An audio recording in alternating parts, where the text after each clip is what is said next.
আসসালামু আলাইকুম প্রিয় ভাই, কোথায় সেই দিনগুলো হারিয়ে গেল? আমাদের সেই সোনালি দিনগুলো, আমরা যেই দিনগুলোতে আমাদের স্বাধীনভাবে চলতে পারতাম, যেই দিনগুলোতে ইন্টারনেট, ওয়াইফাই, ফেসবুক ছিল না। আমরা আমাদের সময়গুলো ভালো ভালো কাজে ব্যয় করতাম, কোরআন হাদিস পড়তাম এবং অবসর সময়গুলোতে বাবা মার কাজে সাহায্য করতাম, দেশের কাজে, সমাজের কাজে সাহায্য করতাম এবং আমাদের সেই দিনগুলো আজকে হারিয়ে গেল। শুধুমাত্র ওয়াইফাই, ইন্টারনেট, ফেসবুকের কারণে আমরা সেই সময়টা আর বের করতে পারি না। আমরা অবসর সময় ফেসবুক, ইন্টারনেটে মগ্ন হয়ে থাকি। আমাদের সেই সময় আর হয়ে ওঠে না।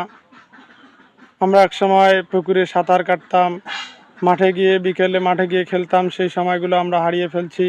সেই আমাদের সোনালী অতীতগুলো হারিয়ে যাচ্ছে। আমাদের ছেলেমেয়েরা এখন আর মাঠে ফুটবল, ক্রিকেট খেলে না। তারা